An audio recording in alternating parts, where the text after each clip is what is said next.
ಆಚೆಗೆ ಆಯ್ತಾ.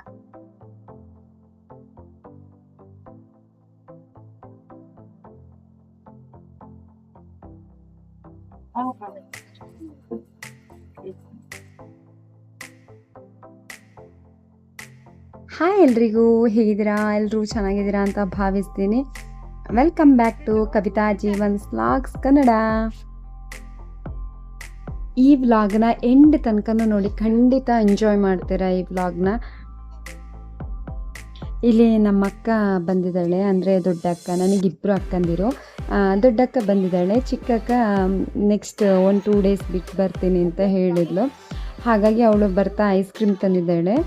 ಹಾಗಾಗಿ ನಾನು ಪಾಪು ತಿನ್ನಿಸ್ತಾ ಇದ್ವಿ. ನನಗೆ ಒಂದು ಕಪ್ ನಾನು ತಗೊಂಡಿದ್ದೆ, ಅದೇ ಸಾಕು ಅಂತ ಹೇಳಿದೆ ನಾನು. ಹಾಗಾಗಿ ಪಾಪುಗೆ ಸ್ವಲ್ಪ ಕೊಟ್ಟಿದ್ದೀನಿ. ನಾನು ಕೊಡಲ್ಲ, ರೇರಾಗಿ ಕೊಡ್ತೀನಿ ಯಾವತ್ತಾದ್ರೂ ಒಂದು ಸಲ. ಇವಾಗ 1 ಇಯರ್ ಆಯ್ತಲ್ಲ, ಸ್ವಲ್ಪ ಕೊಡೋಕ್ಕೆ ಶುರು ಮಾಡಿದ್ದೀನಿ. ಹಾಗೆ ಅವಳಿಗೆ ಇಷ್ಟ ಆಗ್ತಿದೆ ಟೇಸ್ಟು. ಹಾಗಾಗಿ ಅವಳು ಸ್ವಲ್ಪ ತಿಂತಾ ಇದ್ದಾಳೆ. ಹಾಗೆ ಅಪ್ಪ ಹೇಳ್ತಾ ಇದ್ದಾರೆ, ಅವಳು ನನ್ನ ಜೊತೆ ಬಂದಿದ್ಲು, ರಾತ್ರಿ ನಾಯಿ ಬಂದು ಬುಗಳಿತ್ತು ಜೋರು. ಹಾಗಾಗಿ ನೆಕ್ಸ್ಟು ನನ್ನ ಹತ್ರ ಬರ್ತಾನೆ ಇಲ್ಲ ಅಂತ ಹೇಳ್ತಾ ಇದ್ದಾರೆ. ಇಲ್ಲಾಂದ್ರೆ ಅವಳು ಅಪರೂಪಕ್ಕೂ ಹೋಗಿದ್ದು ಅಪ್ಪನ ಜೊತೆ, ಯಾರ ಜೊತೆನೂ ಹೋಗಲ್ಲ. ಹಾಗಾಗಿ ಅಪ್ಪನ ಜೊತೆ ಹೋಗಿದ್ದಾಳೆ, ಅವತ್ತೇ ಈ ಥರ ಆಗಿಬಿಟ್ಟಿದೆ. ನೆಕ್ಸ್ಟು ಹೋಗ್ತಾನೆ ಇಲ್ಲ ಯಾರ ಕೈಗೂ, ಹಾಗಾಗಿದೆ. ನಾನು ಮಾತ್ರ ಜಾಸ್ತಿಯಾಗಿ ಬರೋಕ್ಕಾಗಲ್ವಲ್ಲ, ನಾವು ಬೆಂಗಳೂರಲ್ಲಿರೋದಕ್ಕಿಂತ ನಾನು ಊರಿಗೆ ಬಂದಾಗಷ್ಟೇ ಅಮ್ಮನ ಮನೆಗೂ ಬರೋಕ್ಕಾಗೋದು. ಅದೇ ಎಷ್ಟೋ ಸಲ ನಾನು ಹಸ್ಬೆಂಡ್ ಮನೆಗೆ ಮಾತ್ರ ಹೋಗಿ ವಾಪಸ್ ಹೋಗಿದ್ದು ಇದೆ. ಈ ಸಲ ಸ್ವಲ್ಪ ಜಾಸ್ತಿ ದಿನ ಇದ್ದೆ ಅಂತ ಹೇಳಿ ಅಮ್ಮನ ಮನೆಗೆ ಬಂದಿದ್ದೀನಿ.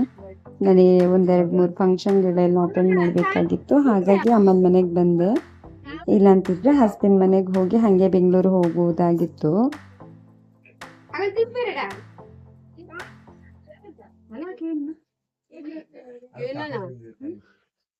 ಅಲ್ಲಿಗೆ ನಮ್ಮದು ಆಯ್ತಿಂದ ಹೊರಡುತ್ತೆ.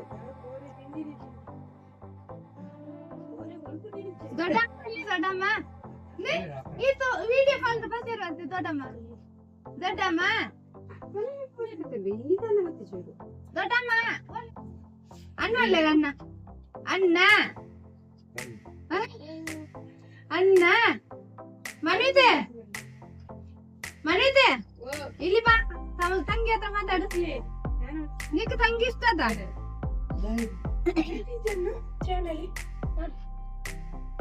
ತಂಗಿ ಇಷ್ಟ ಆಯ್ತಾ? ತಂಗಿ ಚಿಕ್ಕಿನ ಒಂದು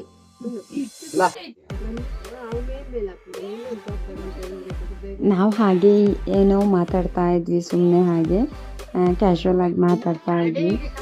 ಇನ್ನೊಂದು ಏನು ಗೊತ್ತಾ, ನಾವು ದಿನಾಲು ಏನಾದರೂ ಒಂದು ವಿಷಯ ಇಟ್ಕೊಂಡು ಮಾತಾಡ್ತಾ ಇರ್ತೀವಿ ಫೋನಲ್ಲಿ.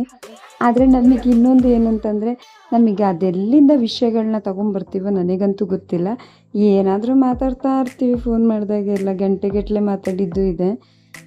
ಹಾಗಾಗಿ ಅಕ್ಕ ಮೀಶೋದಲ್ಲಿ ಪಾಪುಗೆ ಬಟ್ಟೆ ಆರ್ಡ್ರ್ ಮಾಡಿದ್ದೀನಿ ಅಂತ ಹೇಳ್ತಾ ಇದ್ಲು. ಸರಿ ತಗೊಂಡು ಬಾ ಅಂತ ಹೇಳಿದ್ದೆ ನಾನು ಬರ್ತಾ. ಹಾಗಾಗಿ ತಗೊಬಂದಿದ್ಲು. ಎಷ್ಟು 200-250ಗೇನೋ 4 ಬಟ್ಟೆ. ಚೆನ್ನಾಗಿದೆ, ಯಾಕಂತಂದರೆ ಕಾಟನ್ ಅಲ್ವಾ, ಸಮ್ಮರ್ ಅಲ್ವಾ, ಇವಾಗ ಎಷ್ಟು ತೆಳ್ಳಗೆ ಹಾಕ್ತೀವಿ ಅಷ್ಟು ಒಳ್ಳೆಯದು ಅಂತ ಅನಿಸುತ್ತೆ ನನಗಂತೂ. ತುಂಬ ಶೆಕೆನೂ ಇರಬಾರ್ದಲ್ವ ಮಕ್ಕಳಿಗೆ ಅಂತ. ಹಾಗಾಗಿ ಕಾಟನ್ ಬಟ್ಟೆ ಚೆನ್ನಾಗಿದೆ. ಬಟ್ ಕ್ವಾಲಿಟಿನೂ ಪರವಾಗಿಲ್ಲ, ಮಕ್ಕಳಿಗೆ ಅಲ್ವಾ ಅಷ್ಟೇನು ಇದಿಲ್ಲ. ಬಟ್ 1-2 ಡ್ರೆಸ್ ಮಾತ್ರ ಸ್ವಲ್ಪ ಲೈಟಾಗಿ ಶೇಡು ಕಲರ್ ಹೋಗುತ್ತೆ. ಮಿಕ್ಕಿದ 2 ಡ್ರೆಸ್ಸು ಚೆನ್ನಾಗೇ ಇದೆ, ಏನಾಗಿಲ್ಲ. ಹಾಗೆ ಇವತ್ತೇ ಹಾಕಿಸ್ತೀನಿ ಅಂತ ಹೇಳ್ತಾ ಇದ್ದೆ ಅವಳಿಗೆ. ನಾವು ಲಾಸ್ಟ್ನವರಾದರೆ ನಮಗೆ ಈ ಥರ ಒಂದು ಲಾಭ ಇದೆ. ಏನು ಗೊತ್ತಾ, ಅವರ ಮಕ್ಕಳೆಲ್ಲ ತುಂಬ ದೊಡ್ಡವರಾಗಿರ್ತಾರಲ್ಲ, ಸೊ ಅವರಿಗೆ ಏನಾದರೂ ತಗೋಬೇಕು, ಏನಾದರೂ ಆಟಾಡುವಂಥದ್ದು ಅಥವಾ ಈ ಥರ ಚಿಕ್ಕ ಪುಟ್ಟ ಡ್ರೆಸ್ಸುಗಳ ತಗೋಬೇಕು ಅಂತ ಆಸೆ ಆಗ್ತಿದ್ರೆ ಅವ್ರು ನನ್ನ ಮಗಳಿಗೆ ತಂದು ಕೊಡ್ತಾರೆ. ನನಗೆ ಅದು 50 ರೂಪಾಯಿ ಆಗಲಿ, 25 ರೂಪಾಯಿ ಆಗಲಿ, ಅಥವಾ 100 ರೂಪಾಯಿ ಆಗಲಿ, ಅವ್ರು ತುಂಬ ಪ್ರೀತಿಯಿಂದ ತಂದು ಕೊಟ್ಟಿರ್ತಾರಲ್ಲ, ಅದನ್ನ ಹಾಕ್ಸೋಕ್ಕೆ ನನಗೆ ತುಂಬ ಖುಷಿಯಾಗುತ್ತೆ. ದುಡ್ಡಲ್ಲಿ ನಾವು ಎಲ್ಲನೂ ಅಳಿಯೋಕ್ಕಾಗಲ್ವಲ್ಲ, ಹಾಗಾಗಿ ನನಗಿಷ್ಟ ಆಗುತ್ತೆ. ಅವ್ರು ಏನು ತಂದು ಕೊಟ್ಟರು ನಾನು ಹಾಕ್ಕೊಳ್ತೀನಿ, ಹಾಕಿಸ್ತೀನಿ ಪಾಪುಗೆ. ಹಾಗೆ ಇನ್ನೊಂದು ಡ್ರೆಸ್ಸನ್ನು ತಂದಿದ್ಲು. ಹಾಗೆ ಅದು ನಾನು ಹೇಳ್ತಾ ಇದ್ದೆ, ನನ್ನ ಮಗಳೇ ಇದಕ್ಕೆ ತಂದದ್ದ, ಏಜಿಗೆ ತಂದದ್ದ, ಅಥವಾ 2 ವರ್ಷ ಬಿಟ್ಟು ಹಾಕೋ ಥರ ತಂದಿದ್ಯಾ ಅಂತ. ಯಾಕಂತಂದರೆ ಅದು ತುಂಬ ದೊಡ್ಡದಿತ್ತು ಅದು ಡ್ರೆಸ್ಸು, ಇವಾಗ ಹಾಕೋ ಥರ ಇರಲಿಲ್ಲ ಆಯಿತು. ಹಾಗಾಗಿ ಹೇಳ್ತಾ ಇದ್ದೆ. ಅದಕ್ಕೆ ಅವಳು ಹೇಳಿದ್ಲು, ದೊಡ್ಡದೇ ತಂದದ್ದು, ಯಾಕಂತಂದರೆ ಇದು ಚಿಕ್ಕದು ತಂದರೆ ಇದು ಇನ್ನೊಂದು 2 ತಿಂಗಳಲ್ಲಿ ಹಾಕಿದರೆ ಅದು ಅಷ್ಟೇ, ಮತ್ತು ಹಾಕೋಕ್ಕಾಗಲ್ಲ ಅಂತ ಹೇಳ್ತಾ ಇದ್ಲು.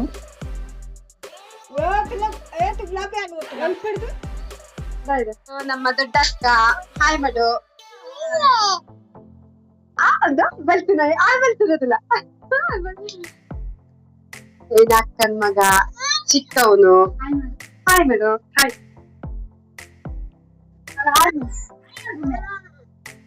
ಅವನಿಗೆ ನಾಚಿಗೆ ಆಯ್ತಾ. ಹಾ, ಇದೊಂದು ಪುಟ್ಟ ಉಂಟು ನಮ್ಮ ಹತ್ರ ಕೈಯಲ್ಲಿ. ಹಾಗೆ ಇಲ್ಲಿ ಅಪ್ಪ ಇದು ಪ್ರೀವಿಯಸ್ ವಿಡಿಯೋದಲ್ಲಿ ನೋಡಿರ್ತೀರ, ಪೈನಾಪಲ್ ಕಟ್ ಮಾಡಿ ಇಟ್ಕೊಂಡಿದ್ದು ಹಾಗೆ ಇಟ್ಟಿದ್ವಿ. ಅದನ್ನು ಅವಳು ನನಗೆ ಬೇಕು ಅಂತ ಹೇಳಿ ಅಳ್ತಾ ಇದ್ಲು. ಅದಕ್ಕೆ ಅಪ್ಪ ಬೇಡ, ನೋವಾಗುತ್ತೆ, ಕೈಯೆಲ್ಲ ಇದಾಗುತ್ತೆ ಅಂತ ಹೇಳಿದ್ರು ಅವಳು ಇಲ್ಲ ಇಲ್ಲ ಅಂತ ಹಠನೇ ಮಾಡ್ತಾಯಿದ್ಲು.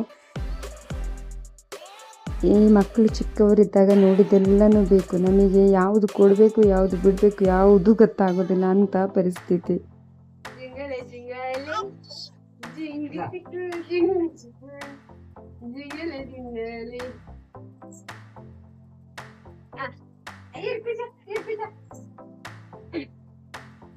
Ready? 1, 2, 3, start. ಹೇಳ್ಬೇಕುನಾ ಅಪ್ಪು ಯಾಂತ ಅಮ್ಮು ಅಮ್ಮು ಅಮ್ಮು ಅಮ್ಮು ಇಲ್ಲವೇ ಅವ ತಾನೆ ತಾನೆ ತಾನೆ ತಾನೆ ತಾನೆ ತಾನೆ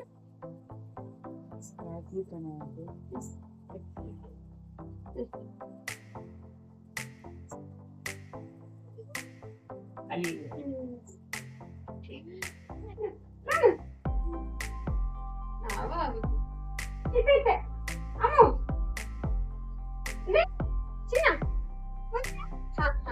Ready?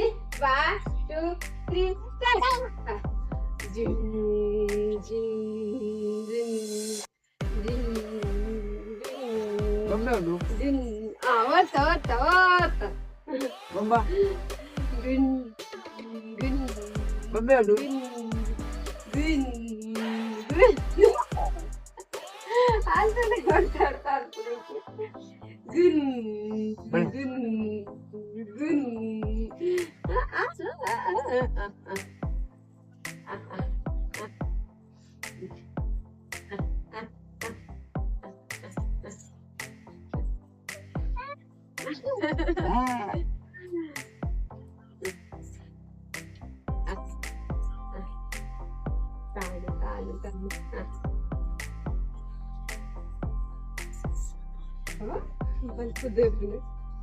Amo, amo, amo.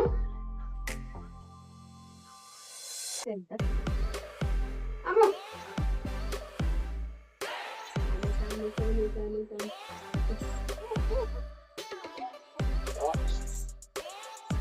ಇದೇರಿ ಅಪ್ಪ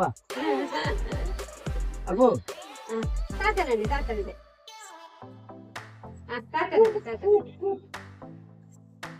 ಅಯ್ಯೋ ಬೆಂಗಳೂರು ನಗರಿ ಅದೇ ಬಾ ಇದ್ಲು. ಮನೆಗೆ ರೀಚ್ ಆಗೋಷ್ಟರಲ್ಲಿ ಇನ್ನೂ ಲೇಟ್ ಆಗಿಬಿಡುತ್ತೆ, ನಾನು ಇವಾಗಲೇ ಹೊರಡ್ತೀನಿ ಅಂತ ಹೇಳ್ತಾ ಇದ್ಲು. ಸೊ ಹಾಗಾಗಿ ಅಪ್ಪ ಅಮ್ಮ ಅವಳಿಗೂ ಇದು ಪೈನಾಪಲ್ ಆಮೇಲೆ ಸ್ವಲ್ಪ ತರಕಾರಿ ಅದೆಲ್ಲ ಕಟ್ ಮಾಡಿ ಎಲ್ಲ ರೆಡಿ ಮಾಡ್ಕೊತಾ ಇದ್ರು. ಹಾಗೆ ಹೊರಡೋಣ ಅಂತ ಅಂದ್ಬಿಟ್ಟು. ಇಲ್ಲಿ ನೋಡಿ, ಯಾರಾದರೂ ಇಷ್ಟು ದೊಡ್ಡ ಹೂವನ್ನ ಹಿಡ್ಕೊಂಡು ಪ್ರಪೋಸ್ ಮಾಡಿದ್ದು ನೋಡಿದ್ದೀರಾ? ನನ್ನ ಅಪ್ಪ ಅಮ್ಮನಿಗೆ ಒಂದು ಒಳ್ಳೆ ಬೊಕ್ಕೆ ಕೊಟ್ಟಿದ್ದಾರೆ, ಅಂದರೆ ಫ್ಲವರ್ ಬೊಕ್ಕೆ, ಅದೇ ದಾಸವಾಳ. ಅಷ್ಟು ಒಳ್ಳೆ ಹೂವನ್ನ ಹಿಡ್ಕೊಂಡು ಅಮ್ಮನಿಗೆ ಪ್ರಪೋಸ್ ಮಾಡಿದ್ದಾರೆ. ನಮ್ಮ ಅಪ್ಪ ಅಮ್ಮನ ನೋಡಿ ನನಗೆ ತುಂಬ ಕಲಿಯೋದಿದೆ ಅಂತ ಅನಿಸುತ್ತೆ. ಎಷ್ಟೋ ಸಲ ನಾವು ಚಿಕ್ಕದಕ್ಕೆಲ್ಲ ಕಂಪ್ಲೇಂಟ್ ಮಾಡ್ತಾ ಇರ್ತೀವಿ, ನಮ್ಮನ್ನು ಹಾಗೆ ನೋಡ್ಕೊಂಡಿಲ್ಲ, ಹೀಗೆ ನೋಡ್ಕೊಂಡಿಲ್ಲ, ಹಾಗೆ ಅಂತ. ಬಟ್ ಅವರೆಲ್ಲ ಏನೂ ಇಲ್ಲದೆ ಇದ್ದಾಗ ಒಟ್ಟಿಗಿದ್ದವರು ಇವಾಗ ಮಕ್ಕಳೆಲ್ಲ ಮದುವೆ ಆದ್ರೂ ಎಷ್ಟು ಚೆನ್ನಾಗಿದ್ದಾರಲ್ಲ ಅಂತ ಅನಿಸುತ್ತೆ. ನಮ್ಮ ಹತ್ರ ಎಷ್ಟೊಂದು ಈಗೋಗಳಿರುತ್ತೆ. ಅದಕ್ಕೋಸ್ಕರ ನಾವು ಏನು ಮಾಡಿದ್ರೂ ಅವ್ರನ್ನ ಒಪ್ಕೊಳ್ಳೋಕ್ಕೆ ರೆಡಿ ಇರಲ್ಲ ನಾವು. ನಮ್ಮ ಹಸ್ಬೆಂಡ್ ಆಗಲಿ ನಮ್ಮ ರಿಲೇಷನ್ಶಿಪ್ಗಳೇ ಆಗಿರುತ್ತೆ. ಸೊ ಇವಾಗಿನ ಜನ್ರೇಷನ್ ಎಲ್ಲ ಕಲಿಬೇಕು ಅಂತ ಅನಿಸುತ್ತೆ ನನಗೆ. ಹಾಗೆ ನಾನು ಅಕ್ಕ ಎಲ್ಲ ಹೋಗ್ತಾ ಇದ್ದೀವಿ, ಅಂದರೆ ಅಕ್ಕನ ರೋಡ್ ತನಕ ಬಿಡೋಕ್ಕೆ. ಬಟ್ ನಾನಿಲ್ಲಿ ತೋಟ ತನಕ ಅಷ್ಟೇ ಬಂದೆ. ಅಮ್ಮ ಅಲ್ಲಿ ತನಕ ಬಸ್ಸಿಗೆ ಬಿಡ್ತೀನಿ ಅಂತ ಹೇಳಿ ಹೋಗ್ತಾ ಇದ್ದಾರೆ. ಹಾಗೆ ಅಪ್ಪ ಇಲ್ಲಿಂದ ಮಳೆ ಬರುತ್ತೆ ಇನ್ನು ನೆಕ್ಸ್ಟು, ನಾನಿಲ್ಲಿ ಅಡಿಕೆ ಎಲ್ಲ ಒಳಗಡೆ ಗೋಣಿಚೀಲಕ್ಕೆ ಹಾಕಿಟ್ಟಿರ್ತೀನಿ ಅಂತ ಅಂದ್ಬಿಟ್ಟು ಅಪ್ಪ ಇಲ್ಲಿ ಬಂದರು.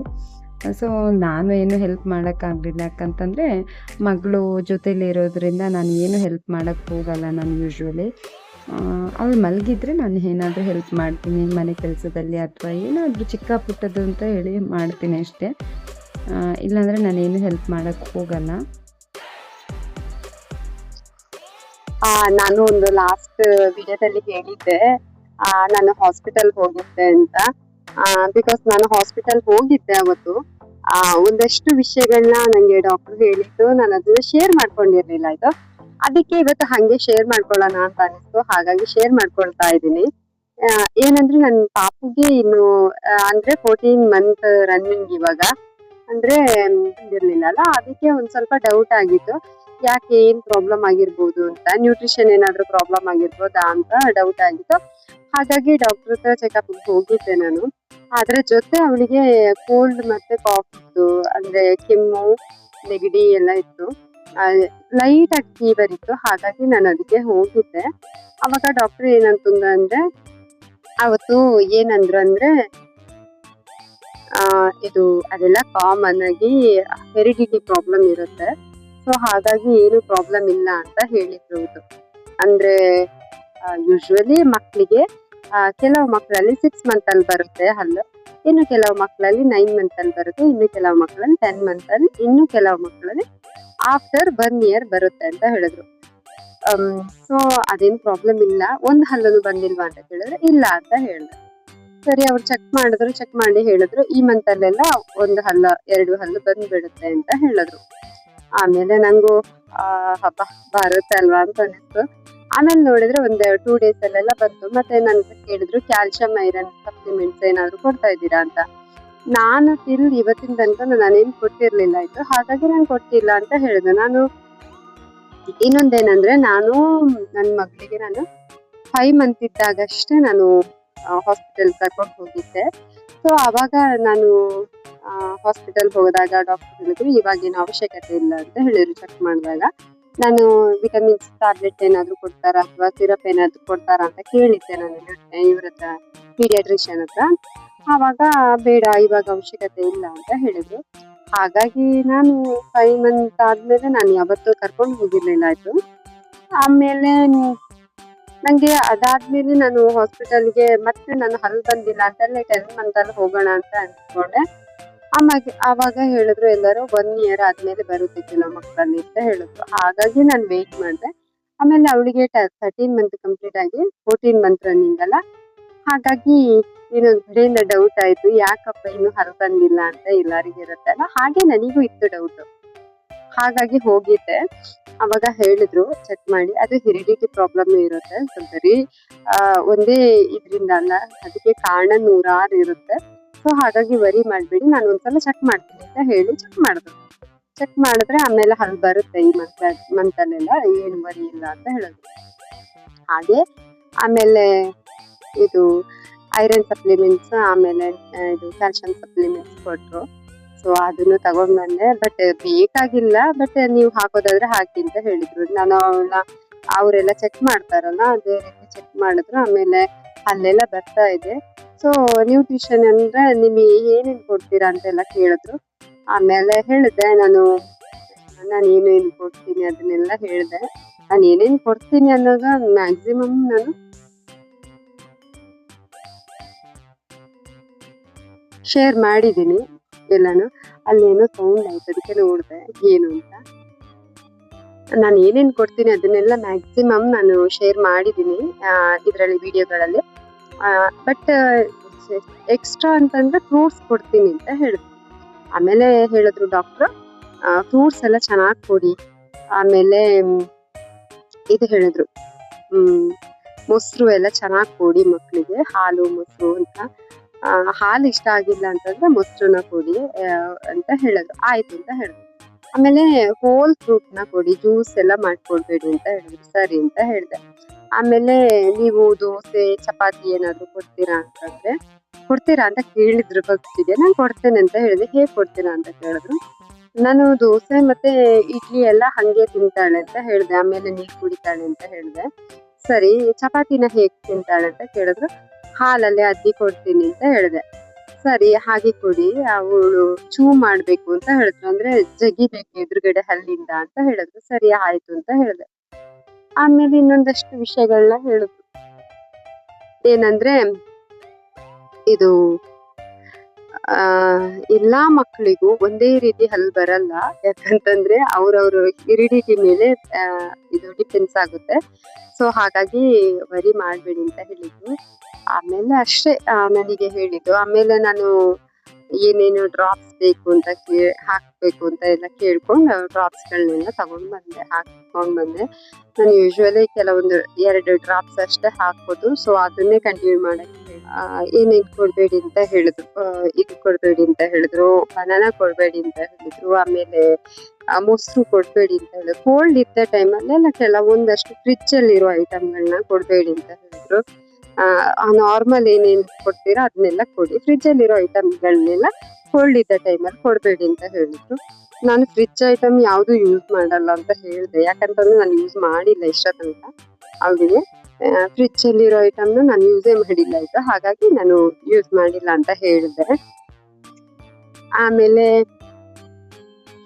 ಏನ್ ಹೇಳಿದ್ರು, ಅಷ್ಟೇ ಹೇಳಿದ್ರು ನನಗೆ. ಬನಾನಾ ಮತ್ತೆ ಇದನ್ನ ಕೊಡ್ಬೇಡಿ ಅಂತ ಹೇಳಿದ್ರು, ಮುಸಂಬಿನ.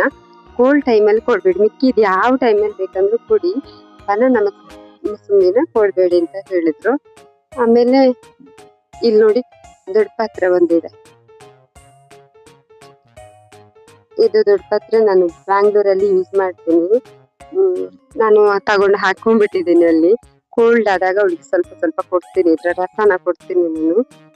ಇದು ಆಮೇಲೆ ಬೆಳ್ಳುಳ್ಳಿ, ಆಮೇಲೆ ಶುಂಠಿ ಜಜ್ಬಿಟ್ಟು ಕೊಡ್ತೀನಿ. ಬಟ್ ಬೇಗ ಕಡಿಮೆ ಆಗುತ್ತೆ ಕೋಲ್ಡ್ ಇದ್ದಾಗ. ಲೈಟ್ ಆಗಿ ಕೋಲ್ಡ್ ಎಲ್ಲ ಇದ್ದಾಗ ನಾನು ಡ್ರಾಪ್ಸ್ ಹಾಕಕ್ ಹೋಗಲ್ಲ ಯೂಶಲಿ. ಇದನ್ನ ಕೊಡ್ತೀನಿ. ಆಮೇಲೆ ಬೇರೆ ಏನು ಹೇಳಲಿಲ್ಲ ನಂಗೆ ಅವತ್ತು. ನಂಗೆ ಇಷ್ಟೇ ಹೇಳಿದ್ದು, ಫ್ರಿಜ್ ಅಲ್ಲಿರೋ ಐಟಮ್ ಕೊಡ್ಬೇಡಿ, ಆಮೇಲೆ ಬನಾನಾ ಕೊಡ್ಬೇಡಿ ಕೋಲ್ಡ್ ಇದ್ದಾಗ, ಆಮೇಲೆ ಮೂಸಂಬಿ ಕೊಡ್ಬೇಡಿ ಅಂತ ಹೇಳಿದ್ರು. ಆಮೇಲೆ ಬೇಕಿದೆಲ್ಲ ಫ್ರೂಟ್ಸ್ ನ ಕೊಡಿ ಅಂತ ಹೇಳಿದ್ರು. ಪಪಾಯ ಎಲ್ಲ ಚೆನ್ನಾಗಿ ಕೊಡಿ ಅಂತ ಹೇಳಿದ್ರು. ಹಾಗಾಗಿ ಅದನ್ನೆಲ್ಲ ಕೊಡಕ್ಕೆ ಶುರು ಮಾಡಿದ್ನಿ. ಸೊ ಹಾಗೆ ಇವತ್ತಿನ ವ್ಲಾಗ್ ನಿಮಗೆ ಇಷ್ಟ ಆಯ್ತು ಅಂತ, ಸ್ವಲ್ಪ ಇನ್ಫಾರ್ಮೇಟಿವ್ ಆಗಿತ್ತು ಅಂತ ಅನಿಸುತ್ತೆ.